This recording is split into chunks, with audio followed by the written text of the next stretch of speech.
All right. Let's get this show started.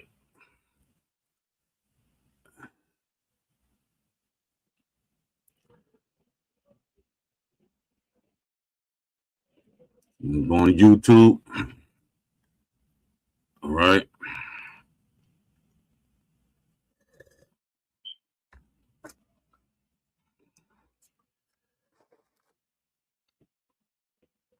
Let me see.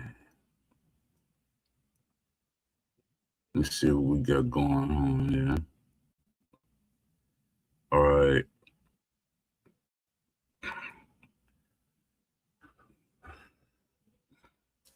Let me wait a couple of minutes.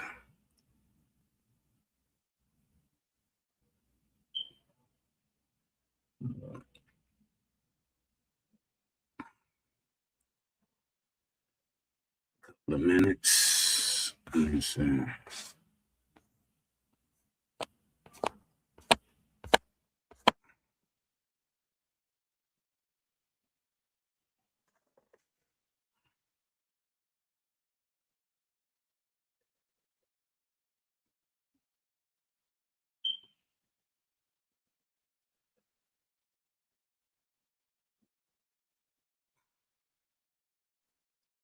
No.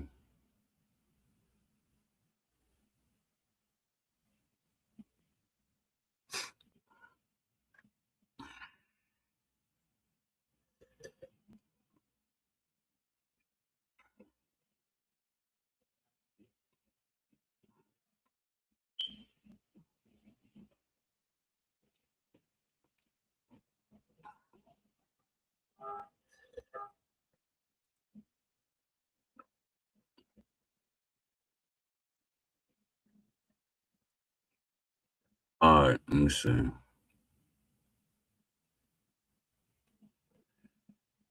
Poll in the community speaks. All right. Representation, respect, and reality. The boxing game problem nobody wants to fix. This is Poe and the community speaks. And today we're not just talking about a game. We're talking about representation, respect, and reality. Because what's happening right now with boxing video games, especially with Steel City Interactive and Undisputed, is bigger than bugs. It's bigger than patches. It's about boxing itself, how it's being handled, interpreted, and frankly disrespected. This isn't just a game issue, it's a representation issue. Let's start here.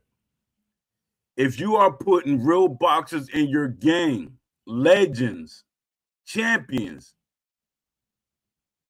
boxers with identities built over decades, then accuracy is not optional. Then accuracy is not optional. It's the foundation. And right now, we are seeing names without identity. And I know y'all saying, what do you mean by that, Poe? Larry Holmes. He's in the game. Larry Holmes don't fight like Larry Holmes.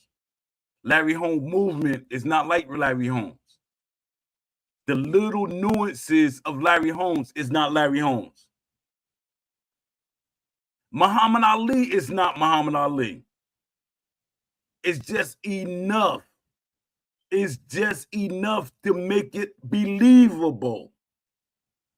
But if you are a Muhammad Ali fan, or if you are a student of boxing and you watch Muhammad Ali fights, you see that that's not Muhammad Ali. The punches, everything is not Muhammad Ali. But then a lot of y'all gonna say, well, you control the punches. No. When they give you certain punching styles that a boxer does, the punches should look like the way the pop, like Muhammad Ali, the way he throw his jab. And you throwing jabs. You're throwing jabs the way Muhammad Ali throw his jab. Because that's his tool set. That's his move set. Whatever boxer you get, the way they throw their punches is the way they should be throwing their punches. The way they move is the way they should move. The way they sit down on their punches is the way they should sit down on their punches. Is the way that they float around the ring is the way they float around the ring. And this is the part that bugs me out about what Ash was saying. And he totally went against his core belief because he said it and it made sense to him, to me. Fairness comes from you using tactics, you using skills. That's where the fairness comes from. Everything should not be the same thing across the board. Because Muhammad Ali can float like a butterfly and sting like a bee. That don't mean every boxer should be able to do it or do it. Because because some boxers can switch stances, every boxer shouldn't be able to do it effectively. But Steel City, everything across the board. Give me a second, y'all. Yes. Bobby, Yeah. phone cover, the cover my throat, man. All right. I'm looking for a phone call, and I'm doing my show. Call me back in about an hour. We got to get by 11:30 because I got to be at this house. They told me instead of 4 o'clock 12. Okay. Okay.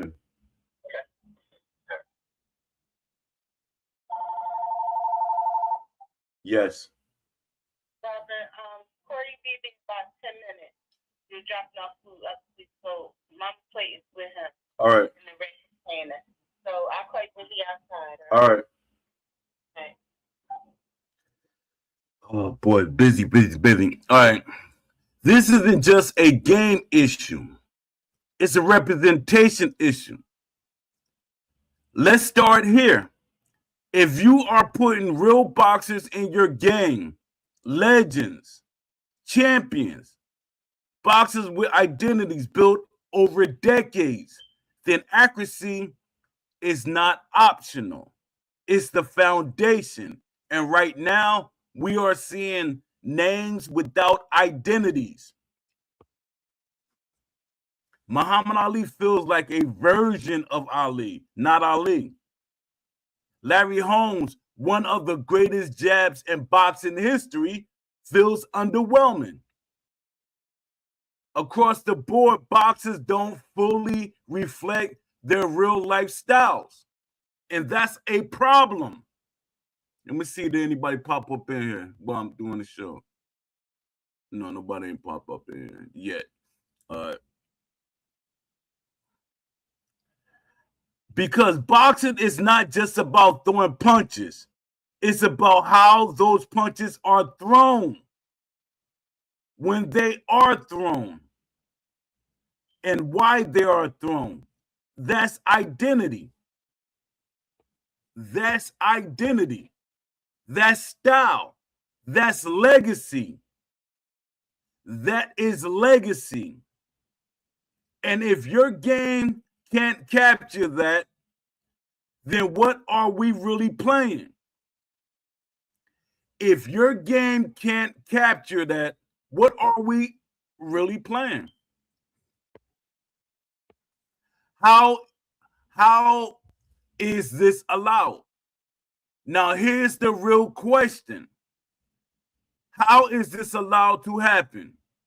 How do companies get access to these names, these likenesses, these legacies, and not be required to represent them accurately? Because right now it feels like as long as the name is there, that's enough. And that should not be enough. Imagine any other sport, an NBA game where Steph Curry doesn't shoot like Steph Curry, an NFL game where Tom Brady doesn't read defenses properly. That wouldn't be accepted. So why is boxing treated differently? Why is boxing the one sport where surface level representation is tolerated? The disconnect and the wrong people driving. The disconnect and the wrong people driving. Now let's take it deeper, because this doesn't just happen randomly.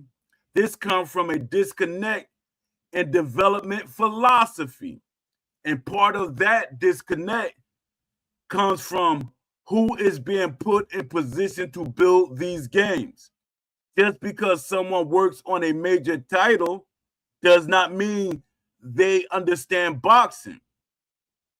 Let's say someone worked on a game like Fortnite. That does not automatically translate into understanding ring control, understanding pacing and stamina, understanding different responsibility, understanding how styles interact. Boxing is not plug and play. It's one of the most nuanced sports in the world. So if your team does not include boxing minds, trainers, historians, people who have lived the sport, then what you get is exactly what you're seeing now. A game that looks like boxing but doesn't behave like boxing. This is why fans feel disrespected. Now let's connect it back to the fans, because this is where a lot of people get it wrong. When fans speak up about these issues, they're not being toxic. They're not being unrealistic. They're reacting to something very real. The same frustration that boxers feel when they get bad scorecards, think about that. That same frustration that boxers feel when they get that bad scorecard, think about that. When a fight ends and the decision doesn't reflect what actually happened. Boxers, trainers, and fans all say that's not right. That's exactly what's happening here. Except now it's the game itself that feels like the bad scorecard. The game is a bad scorecard. When you feel like you got robbed, when a boxer feel like they got robbed, that's how a lot of us feel. We got robbed.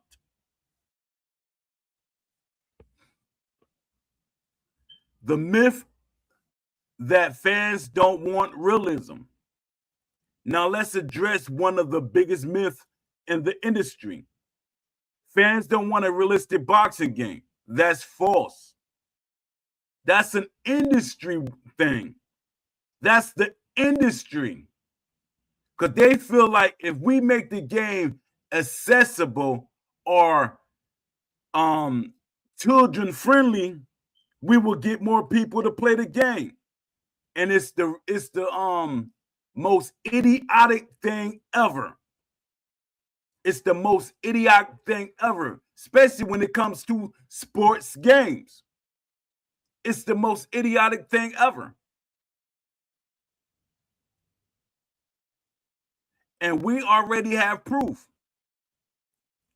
There are entire communities built around title bout championship boxing, other dissimulation systems. These are text-based systems with no graphics, and people still engage. It's a point I'm making. I know y'all saying, man, what you talking about text sim for? No, it's building up to a point. And people are still engaged. They're still engaged. That shows how deep the fan base is. They're still engaged in a text sim. Why? Because the outcome makes sense. Because the logic reflects boxing. Because the sport is respected. So imagine the same level of logic combined with modern graphics. So imagine the same level of logic combined with modern graphics. That's not a niche idea. That's a untapped market. It's a lot. See, that's the one thing that I do. I go on every forum. I'm in every group, especially when it has something to do with boxing. When it has something to do with boxing, even though I might not like the game, or I might like the game. Like text sims, I like text sims. I love text sims. All right, give me a second, y'all. Yes. All right. Commotion out there. All right. All right, don't forget the keys. All right.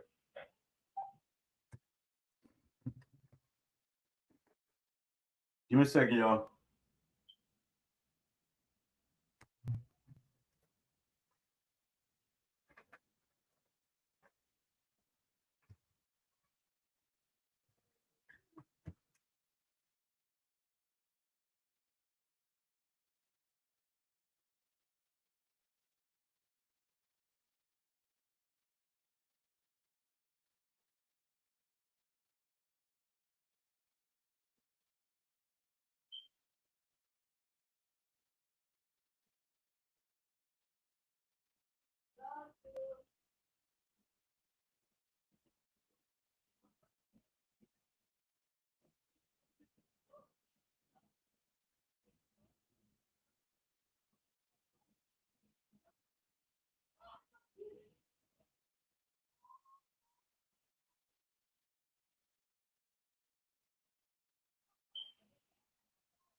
All right, back. Let me see. Anybody coming here since I left? What's up, Box Out View? Appreciate you coming through, man. Appreciate you. Salute.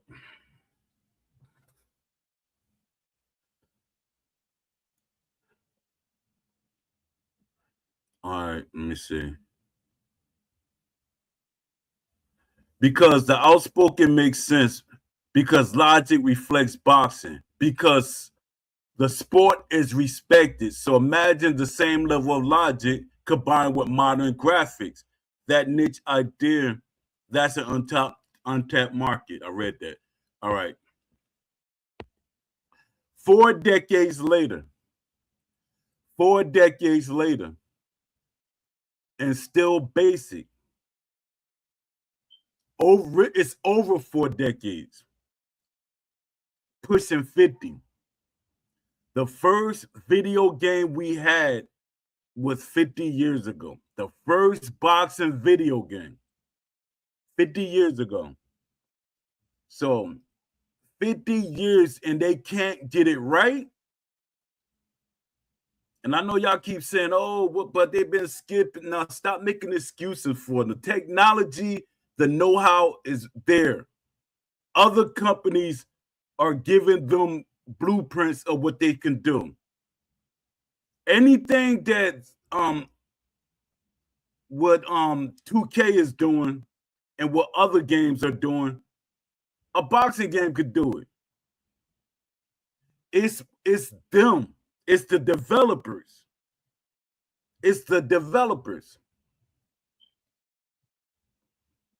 All right, 4 decades later and still basic. Let's zoom out. Boxing games have been around for over 40 years. 4 decades, really 5. Think about how sports games have evolved in that time. NBA 2K built layered systems over years. And my thing is, I know a lot of y'all gonna say, they built this over years. Yes. But what they did means they don't have to repeat it, right? They were learning. When they said layers, that was them learning periods. So one company can do that in one game. They could do what they took them years to do in one game. So please don't come with the excuses. I've been doing my research. Don't come with the excuses. Madden developed complex play logic and AI. Even niche sports have deep simulation elements, and boxing still struggles with style authenticity, AI behavior, core mechanics like distance, timing, and reaction. And at some point, we have to stop and say, at some point, we have to stop saying it's hard. At some point, we have to stop saying it's hard and start asking, why hasn't it been done right yet?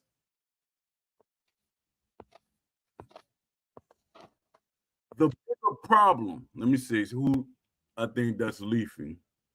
Let me see. Yep, it's Leafy.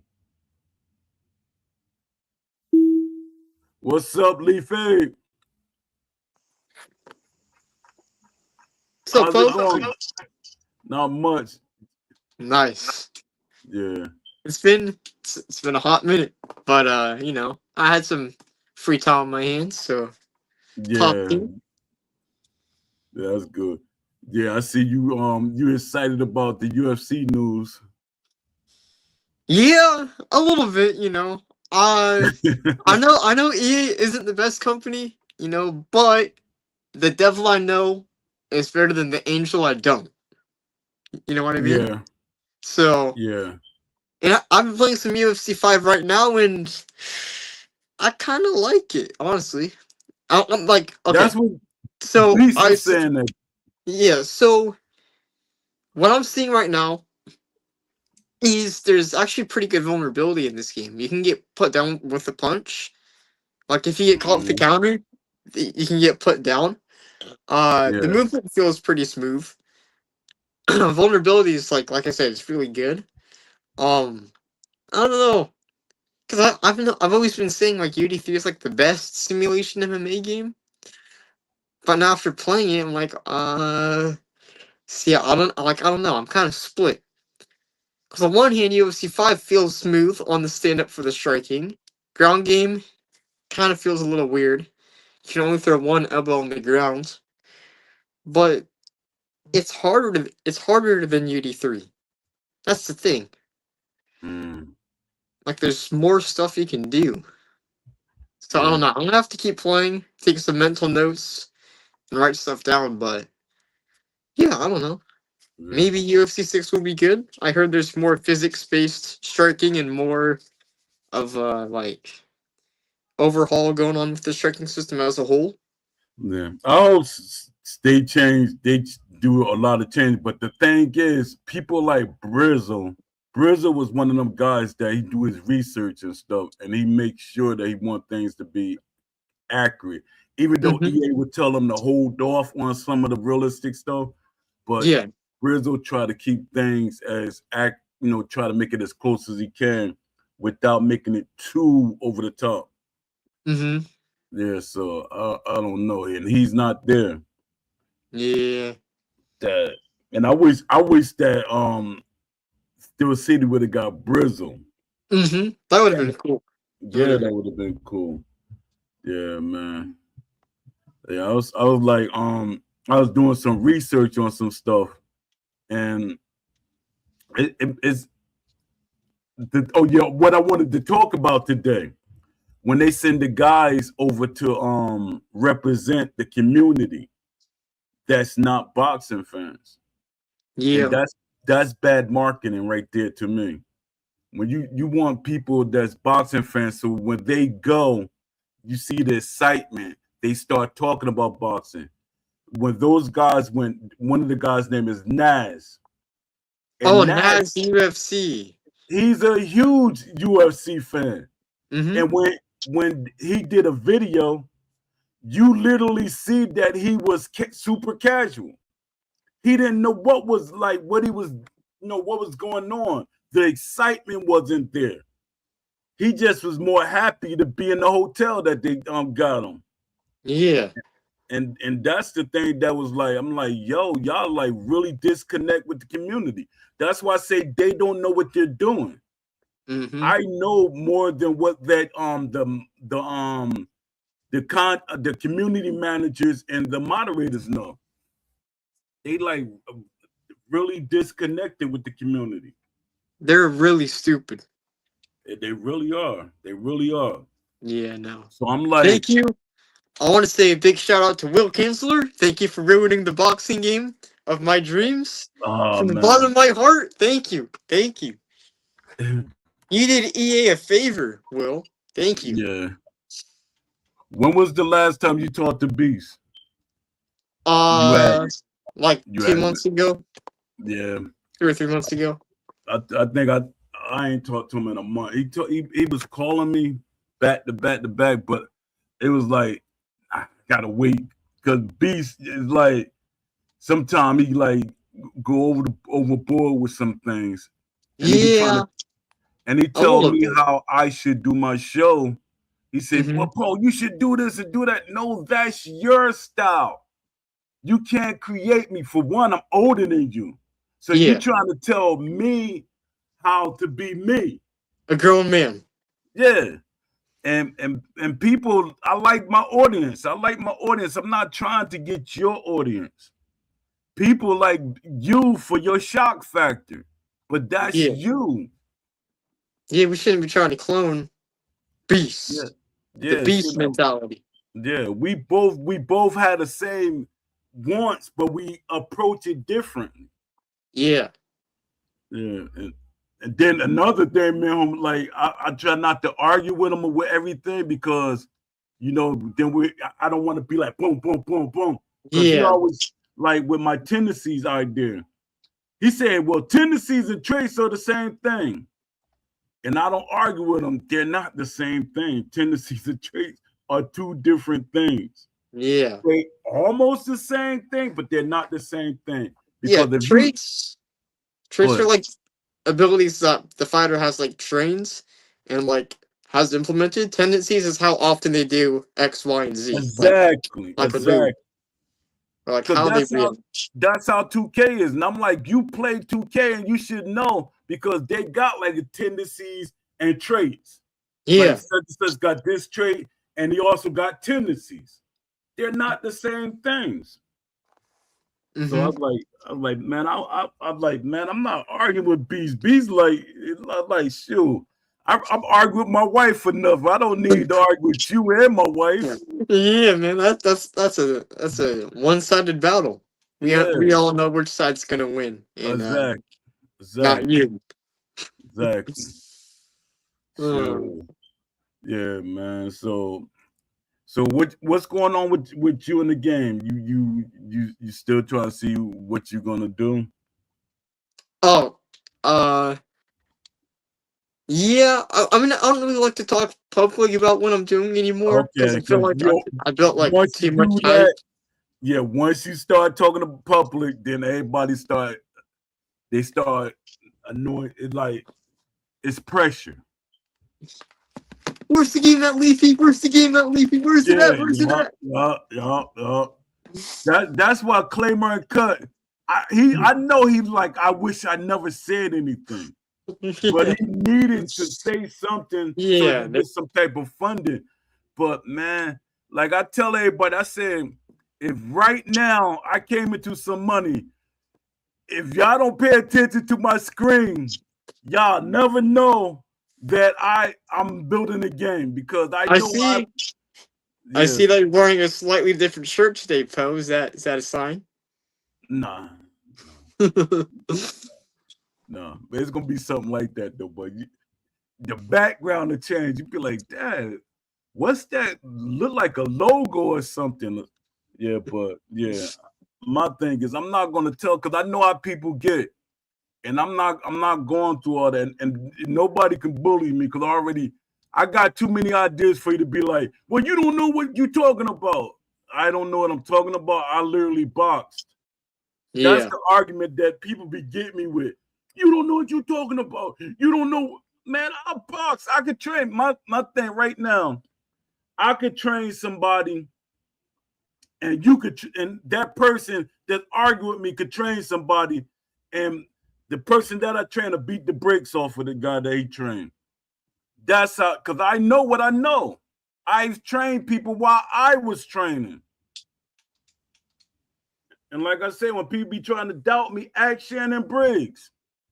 Say, hey, you know Poe? Yes, he gonna call me by my real name, which I hope you don't. He probably call me D. He'll say D. You know, a lot of them call me D.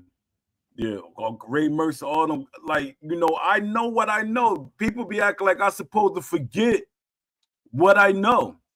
That's like a scientist. He's talking the way that he learned, what he knows. And you can't get mad at him for being smart. Like with you, I know you're in school and you do with the game and stuff. That's why I ask you questions and stuff. Maybe something I could get off of what you're dealing, or like we feed off each other. Mm-hmm. And that's how, to me, that's how great minds build great things. Y'all connect. It ain't you gotta live like I'm stealing ideas or this and that. No, you're helping me build up some ideas, helping me think of something, and I hope that when I say something, it helps you build up on something. Like I tell everybody, I say I put my vlog out there. I could be like, I could keep them ideas to myself, but my thing is they out there for anybody to grab. Yeah. Yeah, so I'm not that type of person. But everybody be like, yo, you crazy, man. I wouldn't put all that information up there. It'll be, I have a billion ideas in my head that probably die with me and stuff. Why would I do that? Yeah. Because no company is not snatching me on board. They're not going to bring me on board.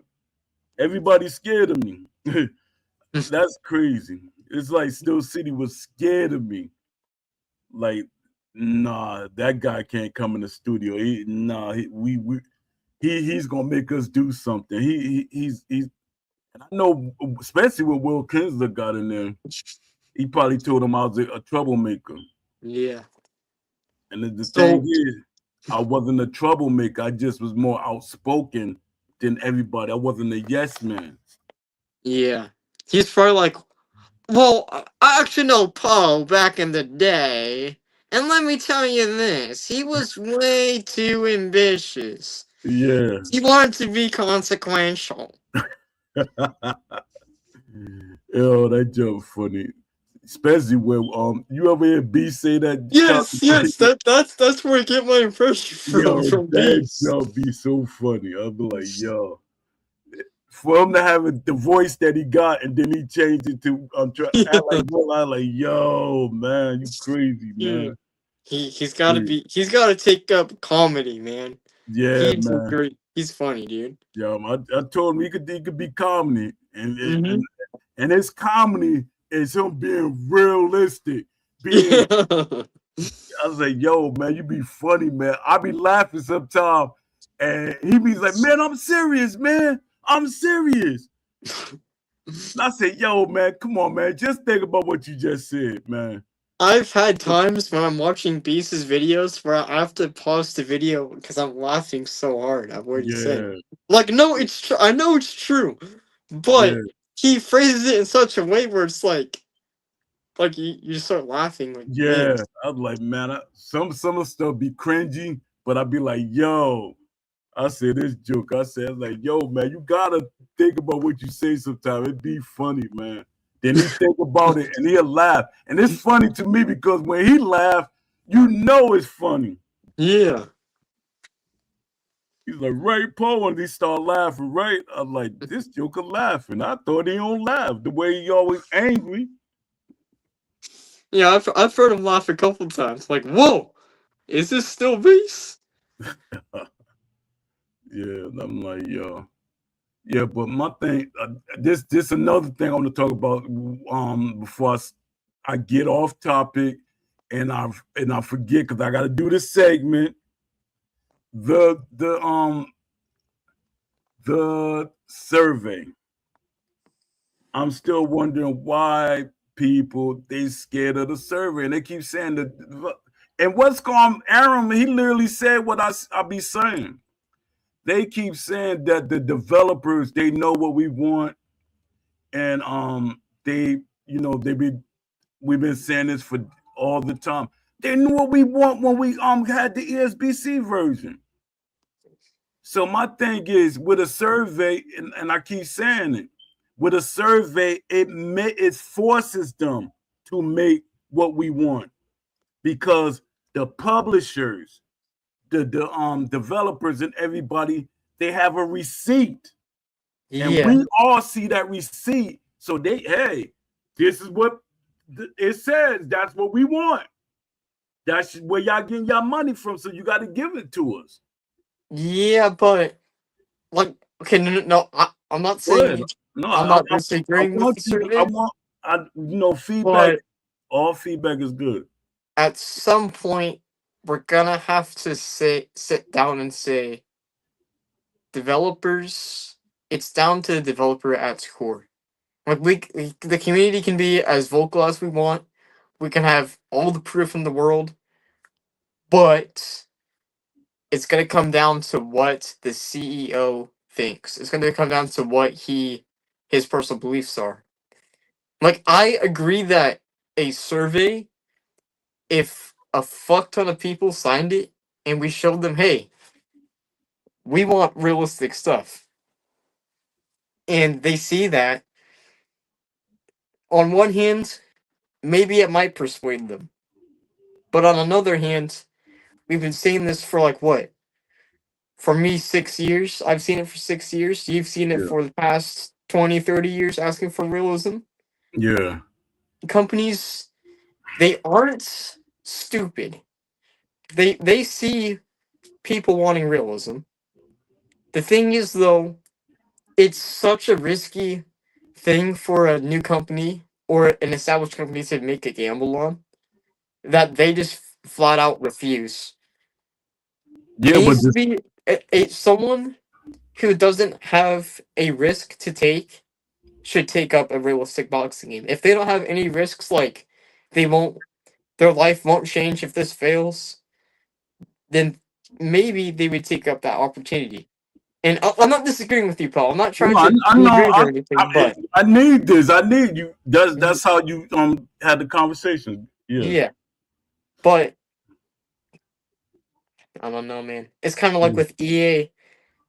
You know, there's like a section of hardcore fans asking for things, and they want it to be more like Undisputed 3. But we've seen EA taking up a more unique approach and trying to reinvent the wheel a little bit. Yeah. You know, and with SCI, they started out going for realism.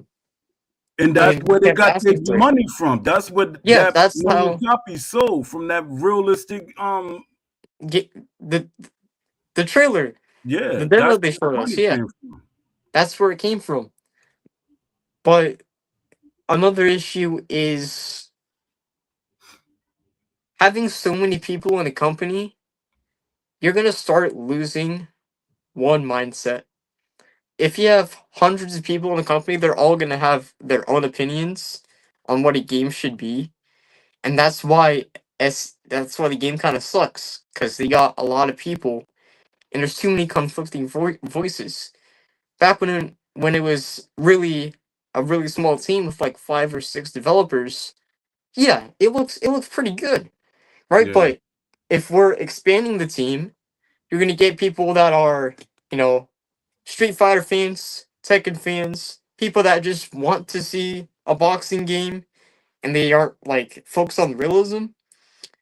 So, what I think we should do personally, if we want a realistic boxing game and we want a sim focused style, let's start going for smaller teams, pushing for a small focused team of 5 to 10 people.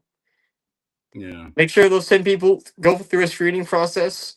Ask them, like, hey, what are your ideals when it comes to a boxing game? What do you look for in a game? You know, for a company, what do you hold valuable to you? Do you prioritize work or do you just try to get it done fast?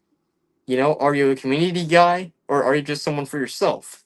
Yeah. So rather than a survey about, hey, as a community, what do you want in a boxing game? We should be asking companies, we should be showing companies like what, how do I say this? Like what people are willing to sign up and work on a boxing game that's for realism. Kind of like an application you can send to people like, hey, this guy wants to work with you for a realistic boxing game. You know, something where you can get people on board to form a small team together. You know, I think that's the biggest thing right now is we're asking companies to do the heavy lifting for us, but we should try to be getting out to individuals who have shown interest in boxing or combat sports in general and trying to get those people together instead. Because we already know SCI is going to go to like Bangkok, Thailand, Hawaii, everywhere around the world because they have money from the casual fans. So they don't need to listen to us. I hate to say it, but they don't. As long as they have boxing game put out there and it looks good, people are gonna buy it. I'm sorry, like it. Yeah. I see it with Fight Night Champion. That looks good. People buy it. Undisputed looks good on the computer. People buy it. I mean, why else did they sell those copies? It's because of Yeah. the visuals. Yeah. But Fight So Night I think we Champion, need to. it took 12 years for them to sell over 1 million copies. Yes. They didn't sell well at all. It took them literally, I think, the third year that's when they start, the numbers start going, because they said, oh, EA, they serious. They really not making another boxing game. So fans said, we're going to buy the game so we can entice them to make a game. But what I was trying to say with the survey, I think a lot of people misunderstand what I'm saying about the survey. With a third-party survey, Steel City has no hands on it. All they do is they hire a company to make the survey. They gather the data, right? They gather the data. So you have all the data from everybody. They make it public so they can't say, no, this is what they said. No, we want to see the data of how everybody voted together in unison. And the publishers see that. The investors see that. The shareholders see that. That forces them to say, hey, this is what will sell. This is what y'all got to focus on, because they have more control than anybody, even over Ash. Over Ash. Even though Ash, he has a say-so, but they literally they're in Ash pockets. Yeah. I mean, Ash is in their pockets. So if you want to get funded, that's where it's gonna go. And my thing is, I think Jay MMA said it. I don't know if it was true or I misheard him. I heard that Steel City was looking for new investors. And my thing is, if they looking for new investors, why aren't they talking to Turkey? I'm thinking that they're not talking to Turkey because Turkey want more shares than they want to give up. And my thing is, with Turkey, let him have his shares, because I'm pretty sure he's going to pay you, it's going to be worth your while. Yeah, for sure. Because at this point, Ash doesn't really have a lot of say-so in the way his game is being made. Because once I heard who was that? He said it before he had, I think it's like one of the third video that they made with him and Will was in it. And he said the team said he was too overambitious. And I was you gotta fire those people. Fire people that say. Yeah, fire people that say, like, oh, you're overambitious. All right, get out of here. See ya. Yeah, that was crazy to me. I'm like, yo, I seen jobs when a boss would look at you and say, that's too much. That's too hard. He said, well, we don't need you. Yeah, I hired somebody else that could do the job. Yeah, he should have gotten those people out of there. Oh, this is gonna be way too hard. Yep, get out of here. See ya. Yeah, go work for Capcom, you scrub. Yeah, that's crazy. And the other thing that's like, it's hard for me to not think about it. That he said he wanted this game to be the NBA 2K of boxing, and everybody on the team is from EA. And you should have heard the conversations we was having about EA. He was like, he wanted EA to challenge him. So that tells you the kind of game that he wanted, because you had to have a great game. Yeah. The version that we saw, that ESBC, that was challengeable to anything that EA would have brought. Yeah. No, and people said that when they played it, it was better than anything we've had right now from Unspeeded. Yeah, and then it changed. Then it changed. Hi, my name is Will Kinsler, and I want this game to be fun for me and my partner to play. Oh, man.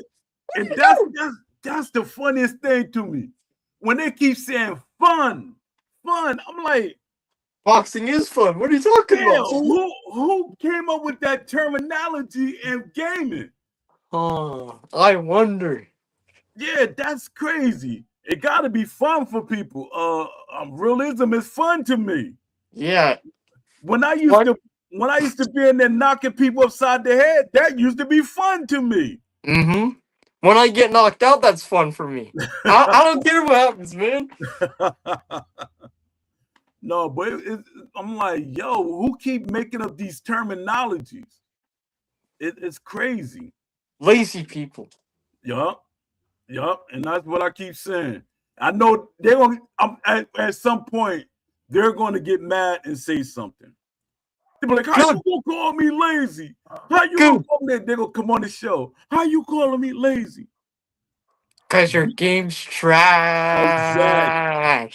Exactly. Exactly. Hey, we want a referee in the ring and clinching. Here's Manny Pacquiao. Exactly. What? Exactly. And you know they want to add more boxes in the game, but they They can't. want to. They They can't. want to. They want the money. Yeah, but they can't because it's going to break the game. Yeah. And they're They, like, we they can't want they want to figure out how can we get more trips around the world? What can we give these guys so we can max out the money? yeah, that. Mm. Oh man. In an Ash's case, I'm not trying to be gross. He's probably thinking, how can I get to the strip club again? Did you see that video? That was the worst. I don't see how that got out there. Who posted that video? I said, nah, Ash. No, they're nah. doing it wrong. I thought that was AI. I Wait, said, hold on gotta a be second. AI. That's it. He had a lollipop in his mouth. I said, Dad. Ad looked like a pimp, man. He looked like a pimp with his hose. I said, Dad. He's sitting there going, wow, the game I made with my brothers got me right here. Yo. He looked like a And- kid in a candy shop. Yeah, and the craziest thing is that, man, his daughter got to see that video. How do I you? posted that video in there like 5 times, dude. how 5 do you- times I sent that in, bro. I don't know how they didn't ban me for that. Yeah, why you ain't get banned for that? Because they know it's true. Yeah. Because it's right there. Your CEO is somebody getting laid. somebody told me you got a different account in the Discord. Nope. They IP banned me. Oh, they did? Yeah, so I can't join on an alt account. Oh, I damn. was, so I could stalk him. Oh, And see, damn. like, alright, So- what are these idiots gonna do next? I was gonna plot on them. So technically, I'm not because they ain't IP banned me. They just banned me. You might be IP banned. Did you try joining on another account? I'm not saying so. Might be a guess. I Guys, was look out for a new account that joined right after Poe got banned. Because somebody told me in the chat somebody account looked as similar to yours. That's why I was asking you. Nah, that's not me. That's not me. I'll Yeah. find a way though. I'll be back. Oh man, that's I'll crazy. be back. You probably have to join through your phone. You can't do it through your phone? No, I can't. I tried on like cellular data. I couldn't even join there. So I'm like, yo. So They've with got- the IP ban, it does it from your computer? I Because think because it's your computer and your phone has 2 different IPs, right? yeah, but does it just ban all general IPs your account like it has, like your phone IP and your computer IP? Because I know when I log on to my Discord, it lists like the different IPs of my devices, like connected devices to my account. No, I thought. What's up, Aaron? Aram, the goat Aram, the one and only survey disputer. No, I'm kidding. He's undisputed in surveys, man. No, Alright. that's what's called. That's JMMA. Oh, JMMA. Big J. The goat. Jay be pushing back on me about that. Alright, I'm gonna head out, Poe. All right, appreciate you, man. You and Yeah, no Aaron, problem. you and Aaron tag team.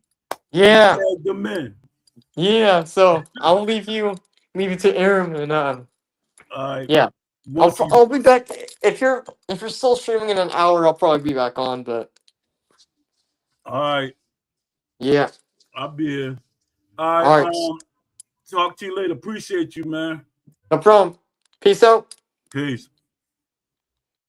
Aaron, what's up, man? Where you at?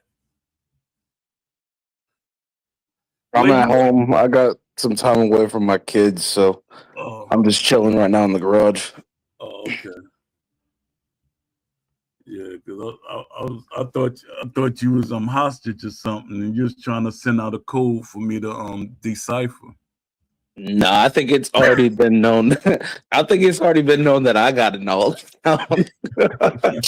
So, if it's not known now, it's known. Or if it wasn't known then, it's known now. Shoot. Yeah, man. Yeah, so I was we was talking about the survey. We're talking about the survey again, but we're talking about other things too. But my Yeah. thing is this, man. I think, man, you touched on this too about them sending Nas to represent the boxing community. The I UFC think guy. you're talking about him and Nabality or Nabal. I don't know how to pronounce his name, but him and the other guy that usually play like UFC content and stuff like that. Yeah, you don't think that was disrespectful? That's what I was saying. I mean, I thought it was weird because there's plenty of people that are content creators in the undisputed space that they could have invited. I mean, you could have invited Box Eyes View, you could have invited JMMA, you could have invited Prioxis, you could have invited a lot of people who have been, promoting your game at a heavier level. Maybe not a wider audience, but at least a heavier level to their own audience, and they've grown had other people. Like, for instance, when I first got the game, JMMA is actually the guy who got me into Undisputed. Like, I didn't even know about it. Like, I saw a commercial on it and stuff like that, but I wasn't like an avid follower because I wasn't sure exactly like what exactly it was going to be. Especially because my history with UFC games and stuff like that, I didn't know what to trust, and I was already off the plane of UFC games. So when I saw Undisputed as ESBC the first time, I had a piqued interest, but I wasn't like an avid follower, like at the very, very beginning of the stages. So whenever I started seeing content from JMMA and Prioxis and Darkside, I actually started becoming like heavily invested into the game because I love boxing. So whenever I saw that it was actually a boxing game and it was looking good in the beginning stages, I was like, oh, okay, this is something I can actually probably like actually play and like avidly enjoy, unlike the UFC games, because UFC games, it doesn't keep me. Like it's very easy for me to get frustrated with the UFC games, especially the way that it plays, for me to just be like, okay, I'm done with this game. So there's plenty of like I said before, there's plenty of other content creators that they could have had, doing that whatever they were doing, promoting the game. But I guess it's probably also because they live closer in the area. They probably thought it was more convenient to have Nas UFC and Nabality promoting the game because they were already close to the local show that they were having for the event. Yeah, but I think Marvelous should have been there. Marvelous too, yeah. And I'm like, so I'm like, because when they looked there, that's what I say about the marketing. They didn't look as enthused as they would at a UFC fight. They were okay with what was going on, but they weren't like over the top. Like, somebody like if I was there or a boxing fan was there, they would have been, more enthusiastic and asking more questions and stuff. They was just like, he was more happy. Nas was more happy about his hotel than he was about anything else. Even the boxing match. Yeah. I mean, Marvelous, I think he's kind of got drifted from the game as a whole. So he probably hasn't been as in consistent contact with the the devs to really even have that kind of reach when it comes to them contacting him and having him promote the game. But I mean, I can see what you're saying because I mean, Nas UFC is completely he completely stopped playing the game. Like I can't remember the last time that I had actually seen Nas UFC play the game. Yeah, I think it's yeah. been like I think it's Yeah. been a year.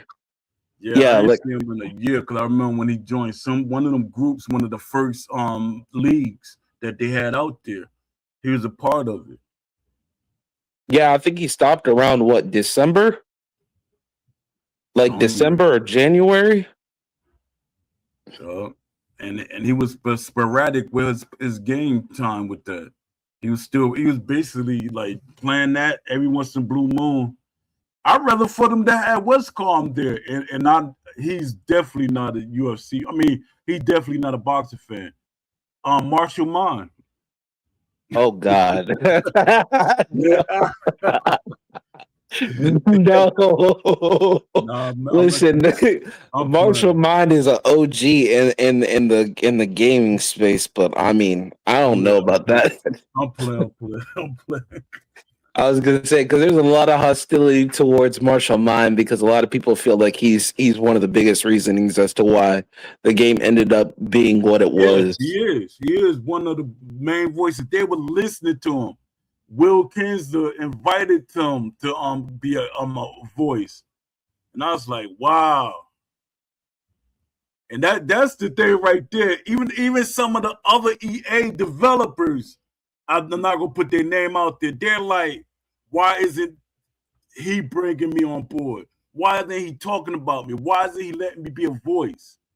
When I was helping with the fight night thing, I was like one of the main staples in the community. So with this game, why am I not help pushing this game? But his thing is, no, he's gonna force us to do what we don't want to do. And my thing, you're a grown man. I can't force you to do nothing. Yeah, I mean, it goes back to just their whole process of what they select and choose as people to represent their game and their community. So, I mean, I don't put it past them when it comes to all the bad decisions that they have when it comes to people that they have representing their game or playing their game or promoting their game in any kind of capacity.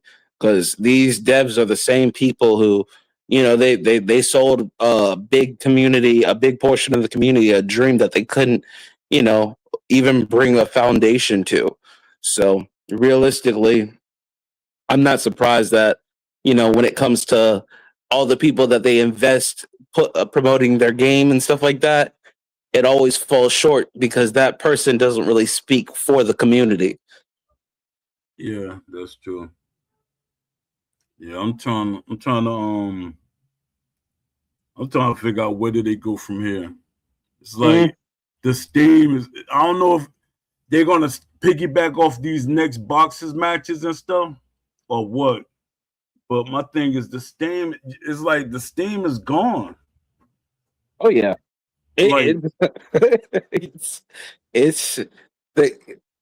there is no. I feel like any kind of push would have to be from like an actual boxer. I don't think that there's really anything that the devs could really do or say that would be able to push the game because right now the game is just in such a it's kind of just like it's in a down state, like it's just existing, like it's there, and you always have the opportunity to play it, but there's about 5 to 10 other games that you would rather play realistically, especially whether it's new, whether it's old. I mean, I as bad as it is, I found myself playing 2K25 over this game majority of the time, and I have 2K26, so it's like there's games that I would rather play that it's not the newest or it's not the oldest and stuff like that, but it's something that I actually thoroughly enjoy. So I'd rather play a game that I'm going to actually have enjoyment out of rather than a game that I feel like I have to work so hard to even have some kind of get any kind of enjoyment out of it. I feel like with Undisputed, one of the biggest things that game has a problem with is really connecting with people who actually wanted a boxing game. So when you're playing the game and it doesn't play as you bought the way that it was intended to be, it's kind of like, you know, when you're playing games, you're supposed to get relief, some kind of enjoyment, you know, some kind of satisfaction out of it. It's supposed to be relieving, stress relieving. But when you're playing Undisputed, it's stressful instead. So then it Yeah. becomes like I'm having to work to play your game, and it's supposed to be something that I actually enjoy. But instead, I found myself stressing more about the game and its mechanics than me actually having any kind of relief out of it. So, Undisputed it's in a bad state where the recovery of it is just, it doesn't seem like it's in reach, just because they've taken so long to get back to the community with what they're going to end up inevitably doing. So it's kind of just like it's beating a dead horse. So realistically, you know, a lot of people are, you know, saying a lot of the same things because there's nothing really clear about what they're going to do next on their moves. But, you know, with the way that they typically move, you kind of can tell that they're going to come out with something, but it's probably not going to be anything like until probably like the end of this year or somewhere next year, where they That's a finally long feel like time. saying something. But that's a long time to like literally go without like really saying something. Because to them, I know they try to make themselves seem like, hey, by us doing the promotion stuff, we didn't disappear. So they still see us, so we're still active. But that's not enough to sustain your crowd. You gotta have engagement. And I know Donnie be trying to be engaging, but Oh, it's God. not doing it. It's not doing it. Yeah. Donnie. I mean, yeah, I guess Donnie, but I mean, I don't know. Like, there's only so much you can do with this game, like on a promotional level. Like, it's really up to the devs at this point. Like, you could have all the resources and the investments, but at the end of the day, it's really not going to matter because everybody already understands ultimately what the state of the game is going to be, and it's going to still be the same brain dead, rotten, um, dog water mechanics that we have right now, and it's going to be that way until either inevitably we get a new boxing game or Undisputed 2 ends up living to what we wanted one to be, which it's a shame that it has to be that long of a wait. But at the end of the day, that's ultimately what we're left with because we don't know when Claimer's game is going to come out. We don't know when Tale of the Tape is going to come out. We don't know when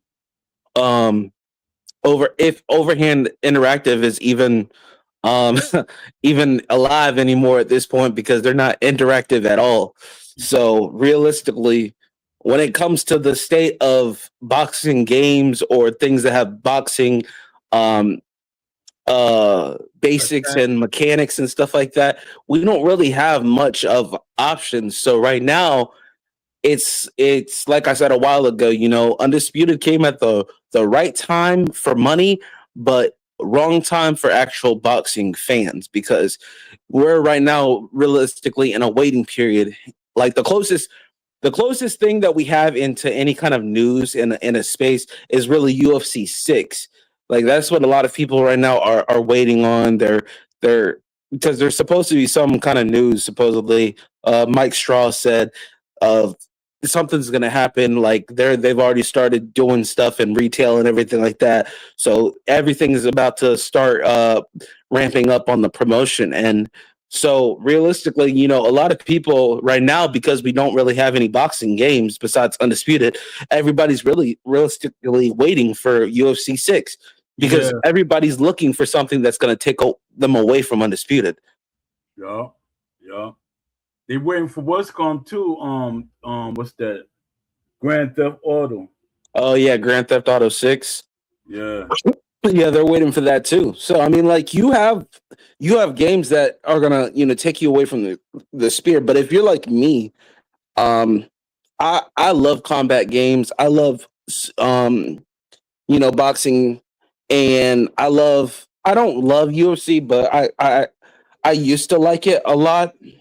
So it's like I can only play sports games like NBA, basketball, 2K, and Madden for so long before I'm kind of just like I want to play, I want to play a game where I'm boxing or I'm fighting. Like at the end of the day, I can only play basketball and football and soccer for so long before I end up wanting to play something else that's Yeah, more in my sphere. It's more in my more of my realm of what I enjoy. So it's like for me personally, when UFC comes out, it's only gonna like it's only gonna feel like probably maybe like for the first month it might be interesting, but then after a while it's kind of gonna just die down, and yeah, that's what happens with UFC games. It's like at first for maybe the first couple weeks to a month, it's fun, cool, yeah, all right. Not UFC 5 though. UFC 5 was it was dog water from the start.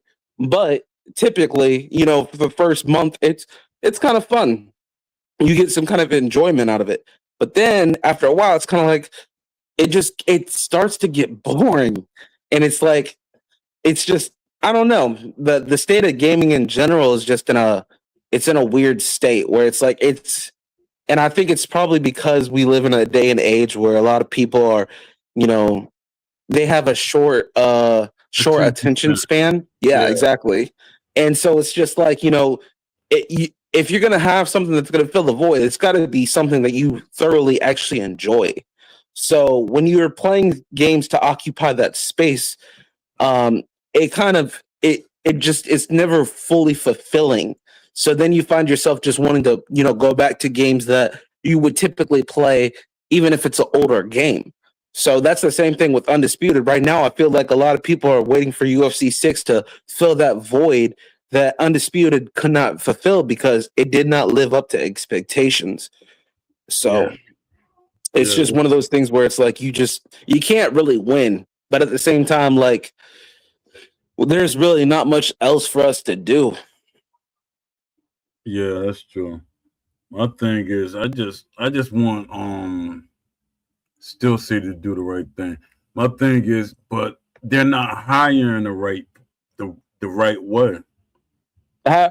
Okay, so when you're saying they're not hiring the right way, how exactly do you mean? Like, how are they not hiring the right way? Like for one, when they took away the the boxes out the studio, that right there, that was a no right there. Every sports company, every company that's making a sports game has the athletes in the studio. And I keep hearing people say, no, they don't need them there. Yes, they do need them there. The developers are not boxers. You need boxers and you need historians. And you can't separate them because the thing is, if you just have one boxer there, he's going to be biased with the styles. His style, he's going to probably make it more, definitive than the other styles. But with a historian, he's going to make sure everything is correct. And hey, this is how what's going to fight. And yeah, historians, they know these things like the back of their hands. And I was trying to give as somebody who was a historian before he retired. His name was Jim Trezone. And this guy, that he knows his stuff. He's an expert at tendencies and stuff. That's what he does. He do them tech sim games. So, I was like, you need them in, you need a combat engineer or combat Lead designer. yeah. But didn't I they? had an argument with a guy in the Discord. He said, "You said a combat architect does the way I framed it, because you can use architect, engineer, developer, but he just used that one word and he stayed on it. No, but you said architect. They're the same thing. If you know the lingo of development, you know you could use it. So I was saying that you need they need a combat engineer or director or whatever you want to call it, and they need more animators. So that means they finish the characters faster, because they probably got one or two guys doing it. And I heard that what's the name of that company they're using? 1024. I heard that they only do certain characters. They don't do all of the characters. Because they say if you pay attention to some of the characters, some of them have more details than the other. Yeah, That's good because to know. people like Carl Froch, Yeah. he's a lot more detailed in his animations and his boxer render. Yeah. So that's 1024. So you gotta either pay 1024 more, even though 1024, they have stake in the game. And that's the funniest thing to me. If I'm an owner of the game, I'm gonna make sure everything is done right. But no, we're gonna do this character, and we're gonna hire some other guys to do the other characters. Did you know that Bud and Usyk, you know that they have a stake in Undisputed? No, I ain't know that. Yeah, I read. I think it was from Brian Mazik. I think it was one of his Forbes article. I think they had said that their dealings were, and I think Canelo has a portion of Undisputed too. Oh, royalties. Yeah, the royalties. Yeah. Yeah. Yeah, and they those three specifically, I believe that they have a stake in Undisputed. That's why Bud said what he said. He said What did it's he say? only a game.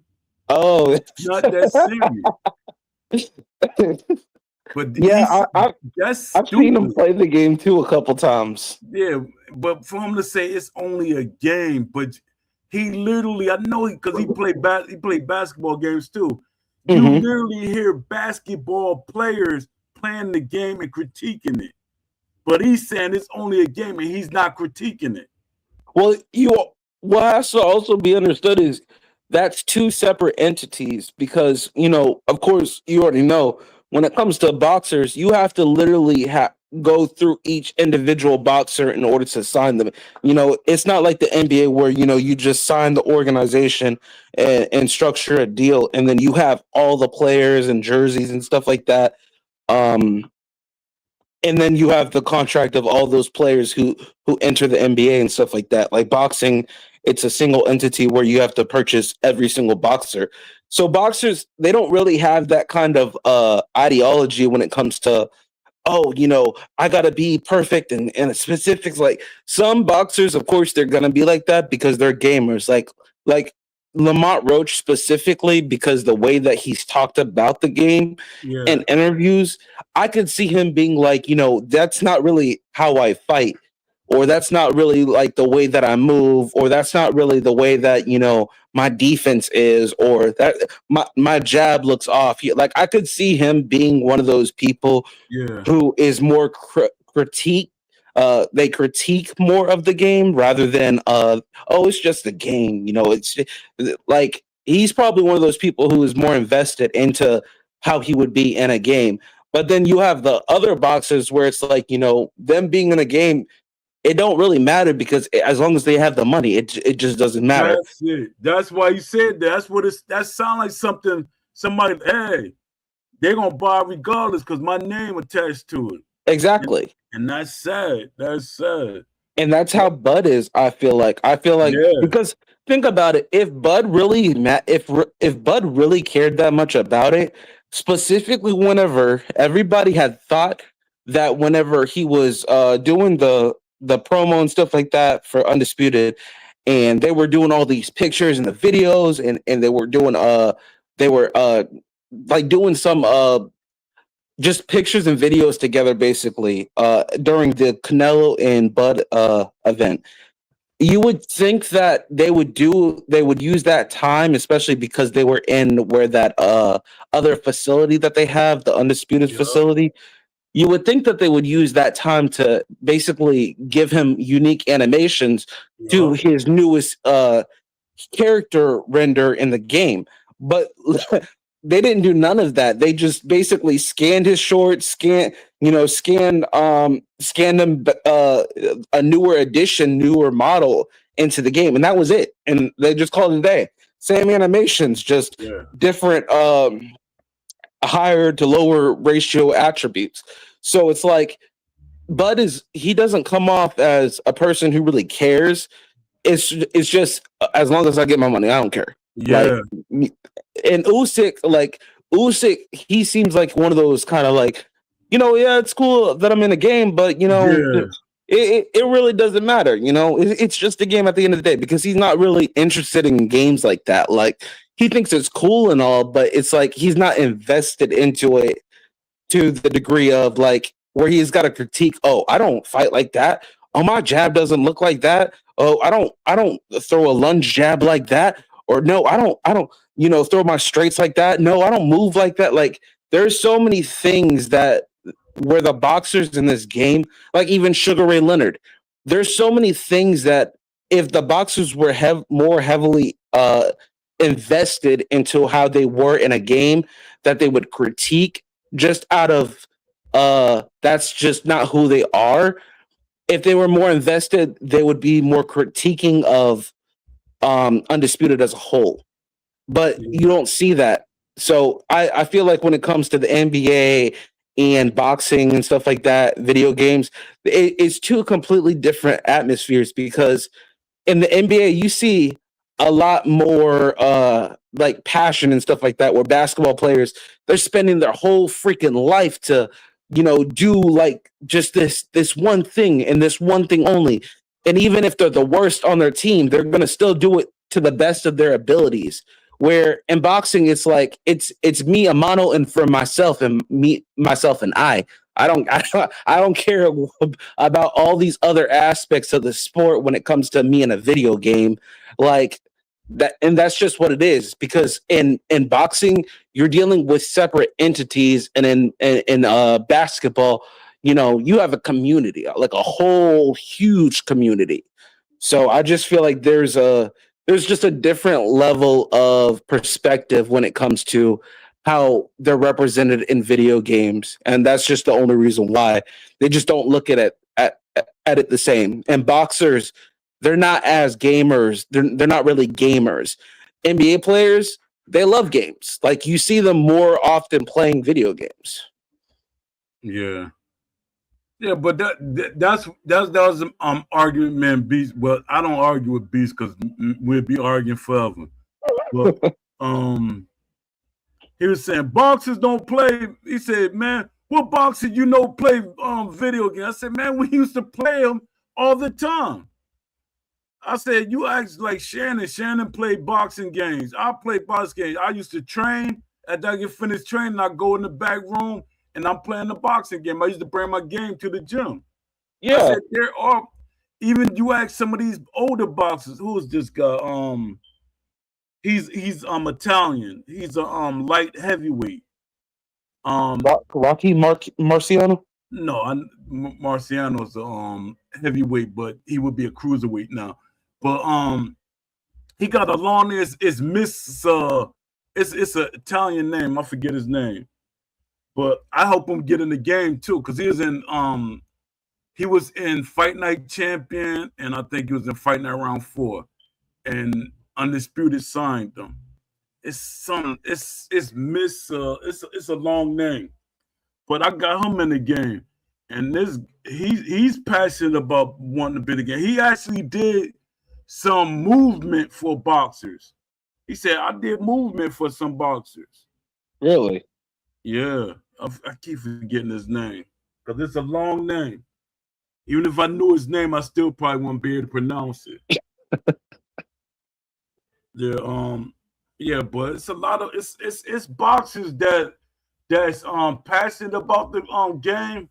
But my thing is, as a company, like I think if Ash like really had control of the game, it would be a better game. But as he let other people control the game, it's like he at this point he's just satisfied to have a product out because because I tell everybody it's hard for people to believe what I'm saying because they didn't talk to Ash. I did. And the conversations we had doesn't translate to what we got. And that shows from the different hires, the different people he hired there. Yeah, but I think that when it came to the first game specifically, I feel like, and I'm not speaking up for Ash because I'm the first one to critique Ash, and anybody who knows me knows that Yeah. I I don't agree with a lot of the things that Ash has said and stuff like that. And basically, what like, did he say that you didn't agree with? I just don't agree with the direction that he ended up going with the game because, Okay. like, just stuff like that, like, where he basically marketed it as basically the ultimate, boxing game, the ultimate boxing experience through a video game. Like the way that he had went about it, I don't agree with anything that Ash has done.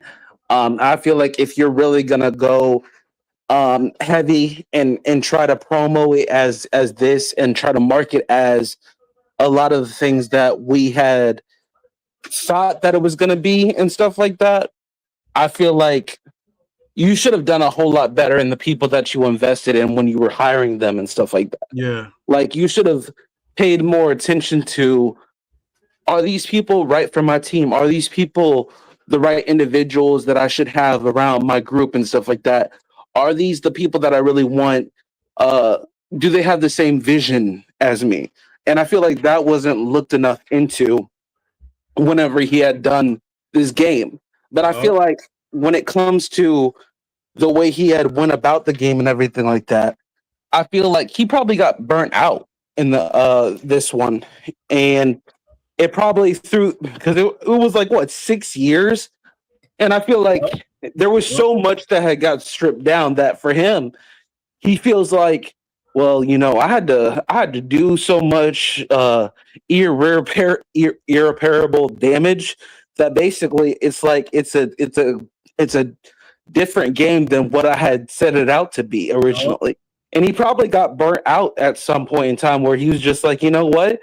If I can't have it fully this way, then, I might as well just, we might as well just do the best we can and then take our losses. And I feel like at a certain point in time, he just became, after he had accepted that, he became more accepting about the probably the boundaries that he would have not allowed people to cross. But eventually he just basically said, we'll just have to cross this boundary now, because originally I didn't have it set out to be this way, but you know what? Things happen and I've taken my losses and the community's already mad at me anyway. So you know what?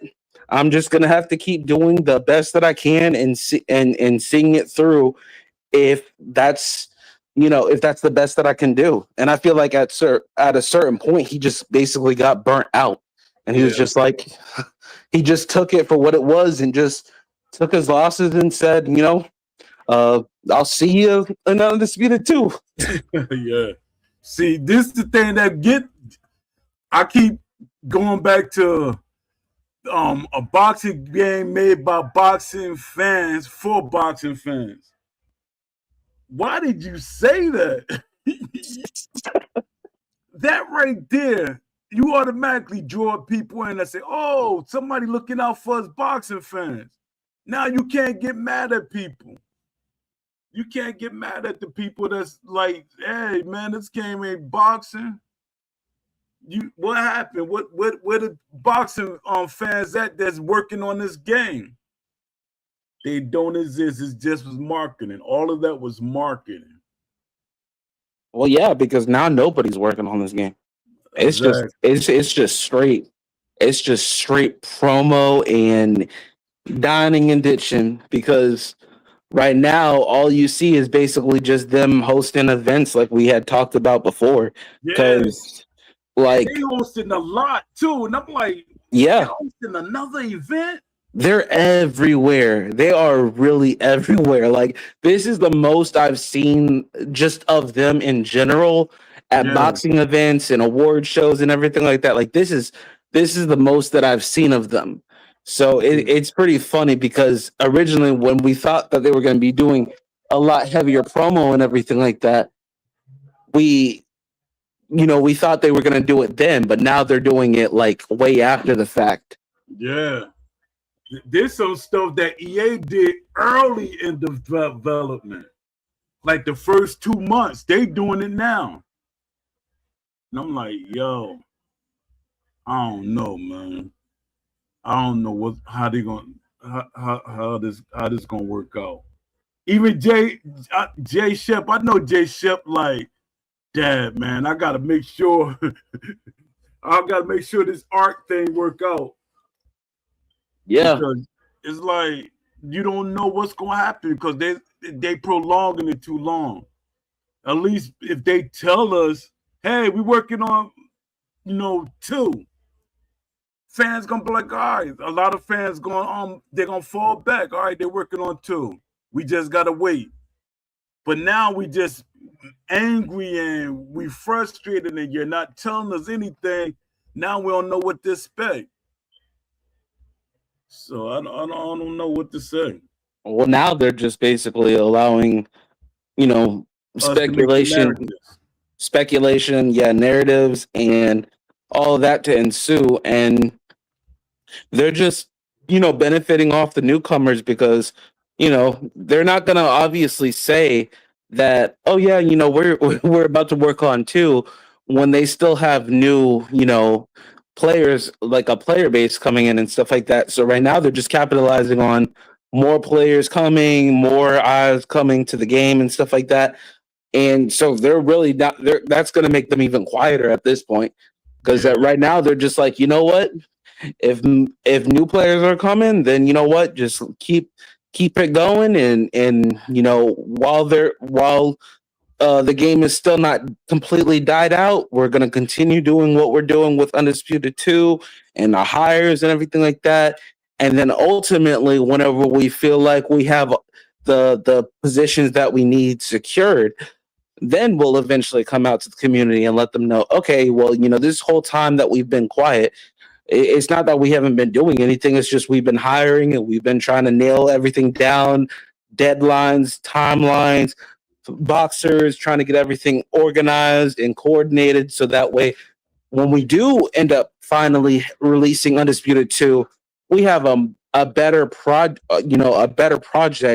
than what we did with Undisputed 1. So they're going to try to make it seem like they're doing things in a more professional manner than before. Yeah, they got to give us a roadmap. And that right there, I know that's going to be scary for them. Because they didn't want to give us roadmaps before. They started out Ashley's giving us roadmaps. I think he gave us like 3 in a row. And then they stopped coming. Then he said, yeah, we're not going to give y'all that no more roadmaps.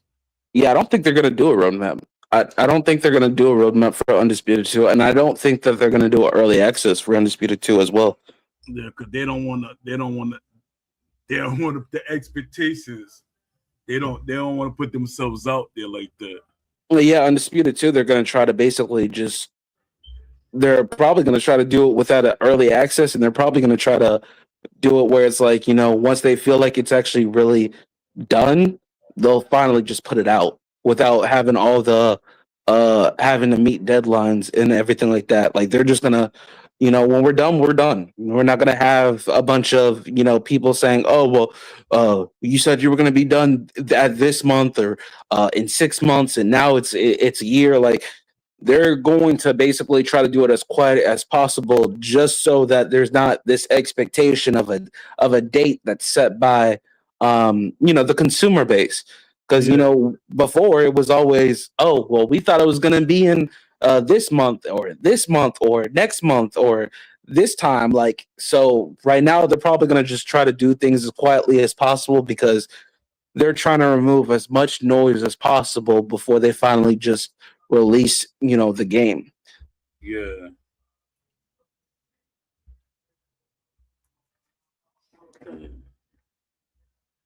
I don't know, man.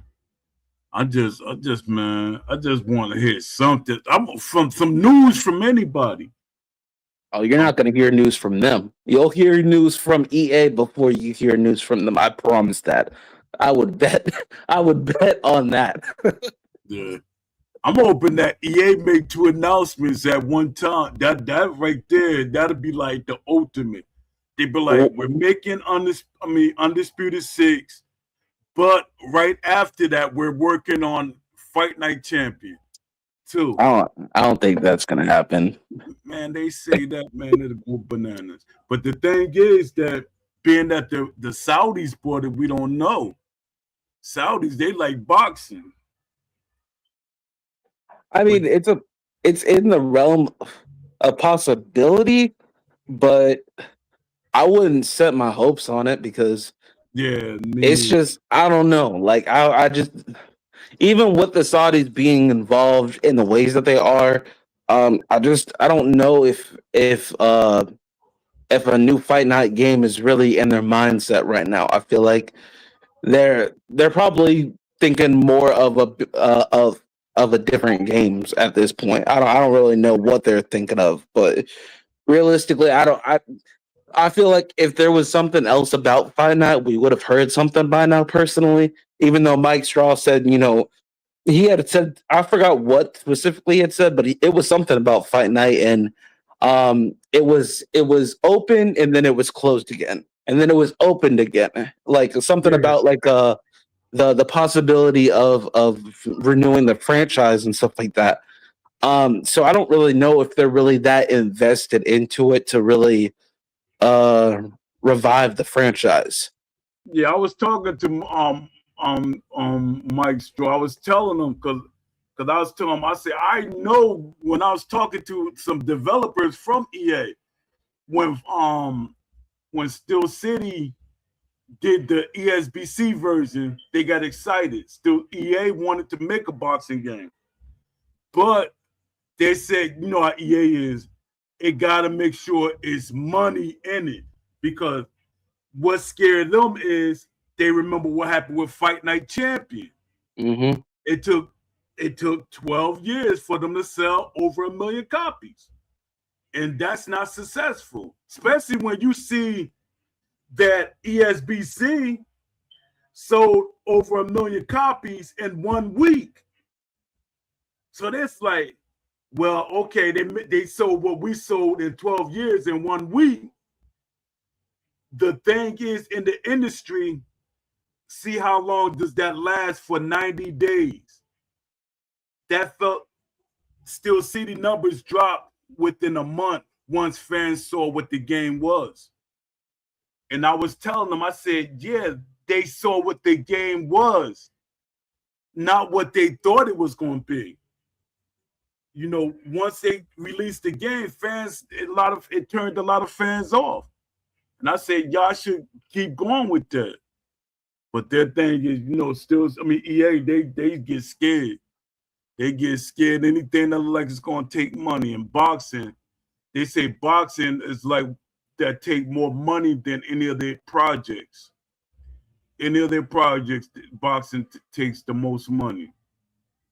And with Undisputed, they're going to try to sign all the names possible for as long as they can possible. So you also have that, because if Fight Night does come out, if it does ever get a return to the scene, like, you still have all those boxers that you're going to have to renegotiate, like the contracts and everything like that, renew contract, like all that business side of it. It's like, for EA, do they really want to have to go through all of that, especially when you have to go from boxer to boxer to boxer to boxer? Like, to me, I feel like their passion for it is just not there for that to happen. So with Undisputed, you're gonna have them trying to get every single boxer that they can possible. And they're like, 2037 Muhammad Ali, like anybody that they can, all the big names, it don't matter. Yeah. And my thing is, I hope the boxers that some of the boxers that they sign is they listen to what I was telling them. Like when I was talking to boxers, like when I was trying to help Round for Round get boxers, I said, do not sign to one company. Don't sign an exclusive contract, because there's going to always be a company that see the success of one company and they want to make a game. And my thing is, me being honest, like I say, a company can make a boxing game without real boxers and still be $1 billion company, because the mechanics. Because, like I say, casual fans do not know all these boxers. They don't, and that's the thing. There's a lot of casual fans right now in the community. Yeah. I'd say that the casuals far outweigh the actual like hardcore boxing fans, especially in the Discord, because like in the Discord, you see Discord, you probably see the most praise of anything, because outside of the Discord, I see more negative comments and reviews than I do positives. So realistically, when it comes to the Discord, I think that it highlights how much and there's nothing wrong with casuals, playing the game and everything like that. But you definitely see that there's a higher portion of casual fans than actual hardcore boxing fans. But then that's where the thing with Ash come at. Now I'm gonna have to use that Ash card. That's only 5% of the fan base. Remember when Ash said that? He said, we can't listen to the Discord. That's only 5. I'm like, hold up. Yeah, because he said that whenever the content creators were there, Yeah. didn't he? Yeah. And that's such a bad outlook to even if it's a portion of your community. Like you still have to listen to a portion that's that invested to actually go into your own Discord.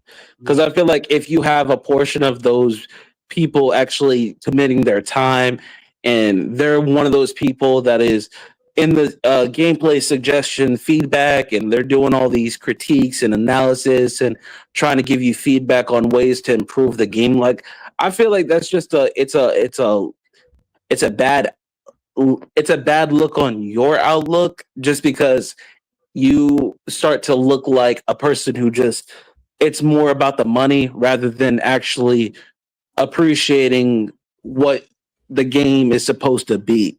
Like that's why when they had asked the question, and it's the only question that really made me annoyed, because that wasn't the point of why we're in the state of where we're at. Because the reason why we're in the state of the game that we're in is because of a lot of bad choices. And those bad choices had toppled over one another. And now we just have a horrible game. And so whenever they had asked, whenever you have two people who are trying to play the game the way that it was intended, it's a fun game, right? That's not the point. No. That was the most, and I've never said that, but that was probably the one thing that I was like, you're not getting the point, and that's the problem. Yeah. Because you're trying to highlight something that it's not even there. Because like it's still a bad game. That's the problem. If people have to saw that. I'm glad you saw that. If people have to do so much in order to enjoy the game and play the way that it was intended, then you didn't do your job in enforcing what the game was supposed to be. That shows that you didn't invest your time in the game mechanically. That shows you didn't invest your time in the game from the basics standpoint. And that's the reason why, or that's partial of the reasoning as to why the game is in the state that it's in, where, you know, you have a bunch of things that now people are considering spam, when realistically it's you spam in boxing.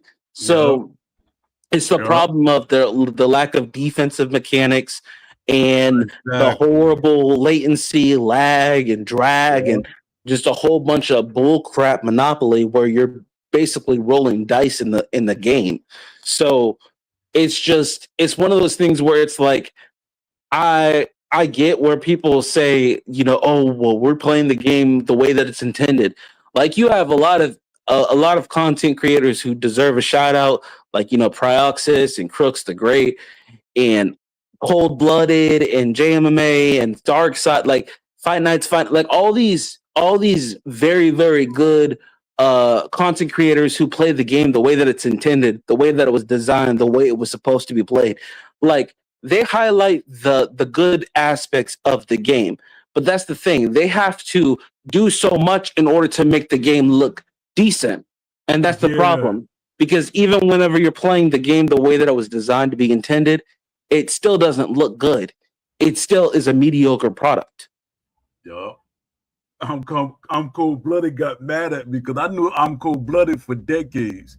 I knew him since the EA days, and he was getting mad at me because I was mad at them making rules to make the game better. He said, "Bro, man," because I was gonna do a whole show about it. He said, "Bro, don't do that, man." He was mad at me. He was cursing me out and everything. He said, "Come on, man." He said, you gotta play it the way so you know fans can enjoy it. But I said, yeah, but that's not the mechanics is not there. Y'all forcing people to play a certain way. He said, yeah, but he was mad at me. I said, all right, man, I'm gonna backtrack. I'm not gonna do that show. I'm not gonna say nothing about that. He was mad, but you shouldn't have to go in the league to make the game better. And I It should agree with just that. be a great game. I agree with that because before this game, I didn't join leagues for a video game. I wanted to enjoy the video game on my own time, so I didn't think that leagues were needed for me to have some kind of structure of play. Like if I'm gonna play the game the way that the way it was intended, then I don't need a league to enforce that. I'm gonna play the game the way that it was designed to be intended.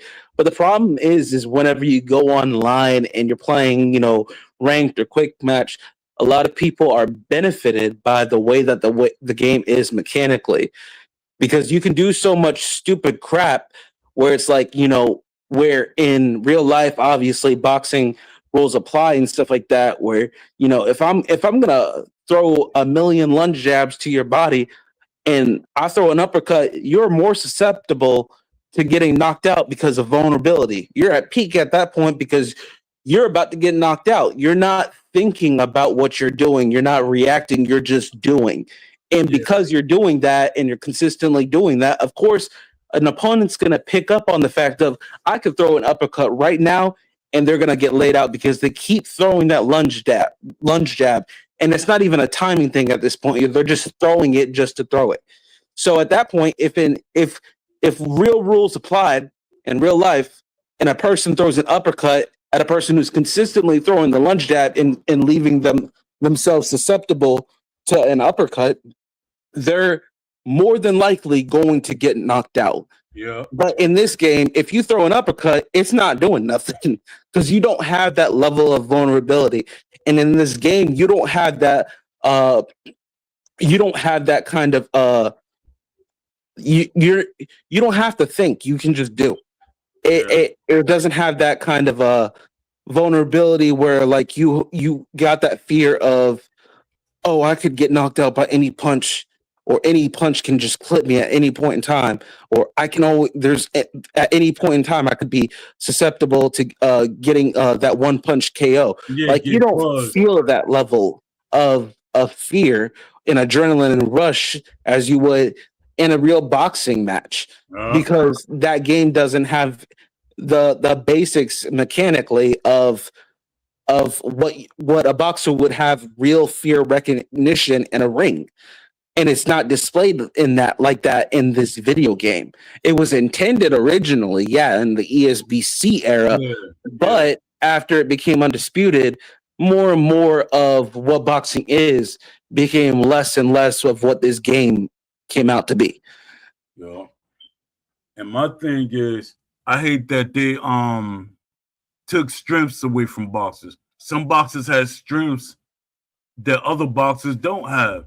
And my thing is, like Ash was saying in the beginning, that's where strategy comes in. You know that, like, let's say you have Mike Tyson in the game. So you probably will pick Lennox Lewis if they had Lennox Lewis in the game. Mm-hmm.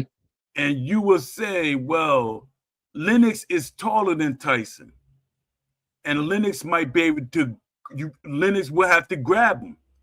That's how Lennox really beat Tyson. He kept leaning on him, grabbing him, leaning on him. And hurt, then start hitting him. Mm-hmm. So you using a strategy, you use that person advantage, you use your strength and your advantages against your opponent instead of we both got the same power, we both got the same speed. Every boxer don't have the same speed. You should, when you go to a certain opponent, you say, yeah, I know this opponent, he's fast. I know this opponent, he got a strong right hand. You know you got to have a certain strategy with him. Yeah. But they changed that up. But in a fighting game, you know that this character has certain attack moves that you got to watch out for. And nobody's saying anything. But when it comes to boxing, everybody got a whole lot to say about it. Oh yeah, because I mean, in this video game, let's say that you have a Mike Tyson, and let's say that you have you're fighting as Vladimir. In this game, you can brawl with Mike Tyson. You can box in with him in the pocket, and it basically just be like normal, like as if that's the way it's supposed to be. But obviously, in real life, there's no way Vladimir is going to be in range and trying to inside box with a prime Mike Tyson who's going wild. Like exactly. It just doesn't make sense, and that's not that realistic factor isn't what's in this game. So it's like, you could play to a boxer's strengths, but realistically, even if you box as that boxer, the way that they did in real life, it's still not realistic just off the fact of that boxer is boxing just like every other boxer in the game. Like, you can't really tell much differences when it comes to a boxer's punch mechanics or the way that they move, the way that their defense is, like their posture, their blocking postures and everything like that. Like, everything is very similar or the same animations. So when it comes to this video game, it's like, it's more about the fighting element than it is a replica of what the sport is as a whole, like the esques, the art of of boxing, what makes boxing a sport and not just like a fight in the street. Yeah. Like it misses that. It misses out on that. Yeah, this is something I want to talk about. The offline modes. It seems like it's going to be an afterthought. It's like their focus going to be for online and the esports. It seems like, but my thing is, your offline mode is going to suffer. You're going to make it suffer, and that's where people buy your DLC. DLC and microtransaction, most people buy for offline modes, career modes, and stuff like that. So I'm like, who is instructing you, telling you that online is more important than anything? Because you're not going to force anybody that's not an online player to play online. Like me, I'm not going to play online. If the game good, yeah, because I was playing online. Because I played a couple of, I was like, oh, this boxing in the beginning. When the game looked at more like boxing than they do now. I was like, oh, this look like boxing. I was boxing, I was beating people quitting on me. I was like, okay, I'm doing something right then, huh? Yeah, I mean, That's I don't think Undisputed 2 is gonna it's gonna do much when it comes to the offline aspect. I think that they're gonna heavily try to predicate fixing up what online wasn't for Undisputed 1. And I feel like honestly, when it comes to the difference between UFC or NBA 2K offline mode and like the story and stuff like that, all of those elements, it's not going to be an Undisputed 2. I don't think so. I could see that maybe if my theory was correct, where it's like instead of them just trying to make it basically something that they're just trying to fix online, I could see in a world of them trying to do and add up the things that they said that was going to be in ESBC, like the boxing, the where you can play actually and hit the bag and stuff like that offline. Yeah. Like I could see something like that happening, and them having like a more tutorial based uh settings and like game modes, so that you have a better understanding of what you're doing when playing the game, and why you don't do certain punches at certain times, or like why you don't just go full forward, why you just don't punch wildly, because you could get knocked out all of a sudden by one punch because you're overextending and stuff like that. Like I could see them trying to bring like some kind of mode where it's like it gives you more of an awareness and understanding of the sport, where it's like this isn't a fighting game, like this is a sport. Like you have to understand the flow, the ebbs and flows, the esques of the sport, the nuances, so that you have a better understanding and widening of your knowledge when playing this game, because it's not just like a UFC game. It's not just any other fighting game or a Mortal Kombat where you're just button mashing and praying something lands, or button mashing and missing and not having any kind of consequences. There's going to be a standard of vulnerability. There's going to be a standard of you need to have an awareness of what you're throwing, when to throw, timing, flow, all these things during exchanges and everything like that. So like I could see them having something like that, but because of how bad online was, I'm not sure that's really going to be the main focus or main priority for them. Yeah. Yeah. I'm like, Dad, man. My thing is, what is the team going to be looking like? Oh God, I don't know. That's when it comes to hiring. I know they're hiring, but I'm talking about what, y'all hiring people, but that don't mean that like I did I wrote a vlog, because just because you hire somebody that's from a, like, suppose they hire somebody from Fortnite. I'm just using that as an example. Mhm. They hire somebody that's been working at a company for 20 years, and they expert at doing graphics or gameplay for Fortnite. How does that translate into you making a boxing game? That doesn't translate. So who doing your hiring? Because you should be hiring people that deal in sports in some type of way, some type of sports games, or something that's similar. So you're saying they should base it off they should base their hires off of people who have an engineering background but also have an understanding of the sport? In some form, or something similar to it. Well, I agree, but when it comes to like animation, masking, and stuff like that, like you're gonna need like a professional when it comes to things like that, because Yeah. they might not have the understanding of even boxing as a whole, but they have an understanding of making the game work the way that it's supposed to be on an engineering level field. Like you're gonna need somebody who, even if they don't have an understanding mechanically of boxing or anything of boxing, like they've never seen a boxing match in their life, you're gonna need somebody who at least has the engineering understanding of how to mix and master like animations and do all that kind of engineering stuff, even if they don't have that kind of background when it comes to like fighting games or boxing games or sports games in general.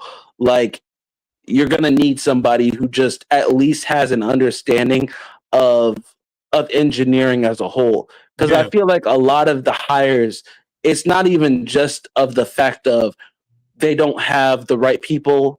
It's the fact of the people that they even did hire, they didn't have a understanding of engineering to the degree that they needed to in order for the game to thrive and succeed. So there's a lot of fallouts. There's a lot of issues with the game as a whole, yeah, not just from a boxing standpoint, but as engineering goes, period. Like there's so many flaws within the game. And obviously I have never done engineer design for gaming or never been a combat lead designer for a game. But I also understand that when it comes to an engineering, there's a lot of things that are not optimized. Like whenever you're in an outside arena, things like that need a proper engineer who can properly optimize the engine and the game so that it all correlates together so that it actually looks good without all of this glitchy and weird black space or dark spaces and yeah, desync and bull crap. Like you need somebody who has that level of knowledge where they know how to do stuff to make stuff like that not an issue like this game right now, where it's not just boxing. It's, oh my god, whenever you're in an outside arena, you would not want to fight in an outside arena because it looks horrible. And as much as you should be able to enjoy outside arenas in this boxing game, it you can't because it's so bad. It's so laggy. It's so just it's not optimized. It's poorly optimized to the point where it doesn't look good at all. So you can't even enjoy even the simplistic things of the game. So I get what you're saying where like you need people who understand and have a vast knowledge of the sport as a whole, but you but also they have need to people work together.